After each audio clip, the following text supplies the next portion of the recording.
Bishop Michael Curry joining us. Bishop Curry, you have insight few other people do.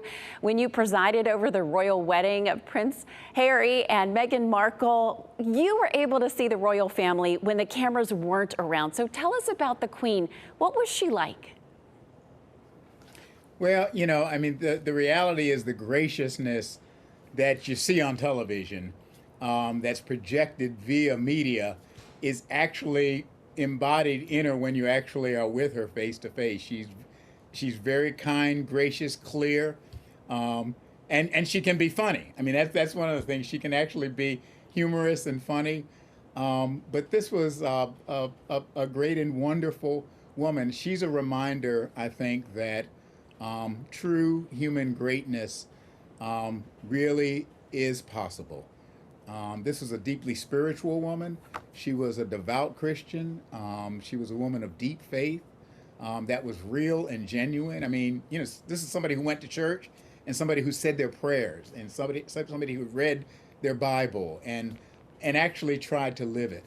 And this was a woman who was the queen of a nation that went through a profound transition from being a nation that was an empire to being a nation that was one of the many great councils of nations.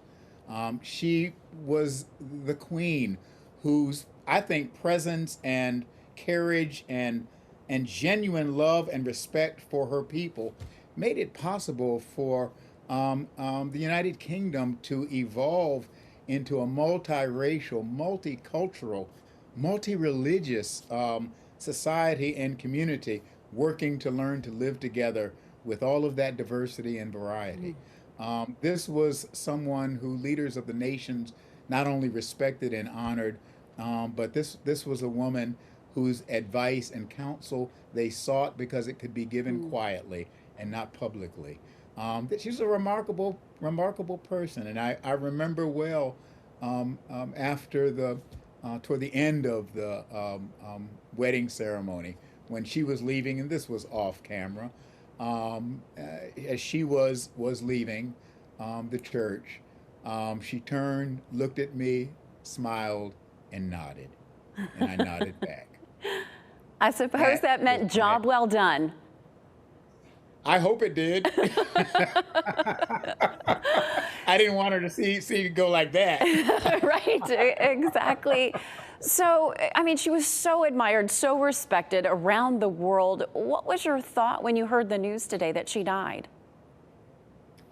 Well, in all honesty, I suspected it was coming when I heard them announce that she was gravely ill. They wouldn't have made that kind of an announcement unless they were expecting that the flesh was now failing, and that she was going home to her Lord. And so it was clear from that early announcement that this was imminent. And I just was very aware. I was actually in the car when I heard the earlier announcement. This is early in the morning. And I have to admit that there was a part of me that actually choked. And I didn't expect that. I'm an American. And yet there's something about this woman. There was something about her that reminded us that human greatness is possible when lived out of a profound humility to the call of one's duty. And Absolutely. that's what she did. I felt the same way. I mean, her grace, her inspiration to people around the world is just remarkable. And I think few other people can really say that they have that kind of power worldwide. Now let's talk about King Charles. Now he is the King of England. How do you see his reign? And I bet he'll be seeking out guidance as well. I'm sure he will. He's been prepared to be king. He's seen his mother. He knows the history.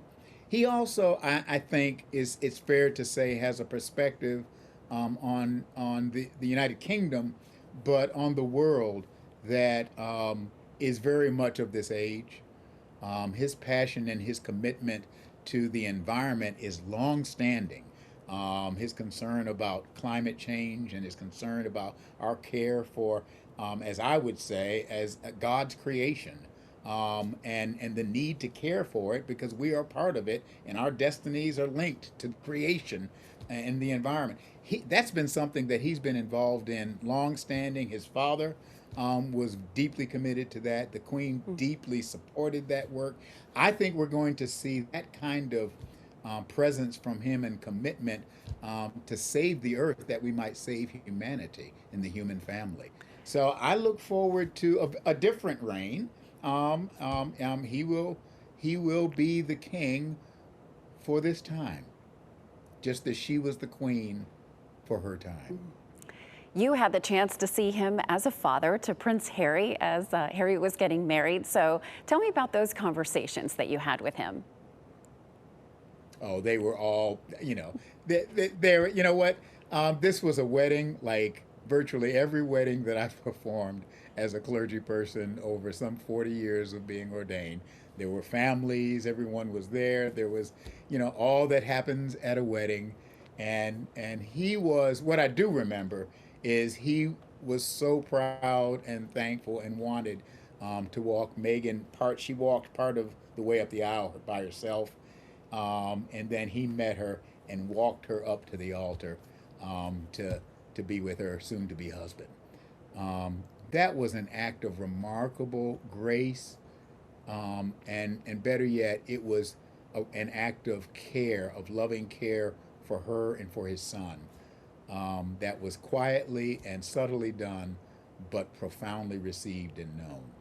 And I think his reign, if it reflects that, will be another reign of greatness.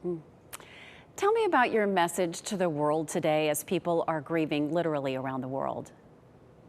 It's important for all of us in our own language, in our own way, pray for the family. This is a real family. Real people. Pray for the family. Pray for the people of the United Kingdom and of all the nations, part of the Commonwealth, all the nations and all the peoples around this world who will grieve and who are sad. Pray for us all. Give thanks. Pray God to graciously receive his servant, the late Queen. Pray for God to watch over the people of the lands where she was the queen of.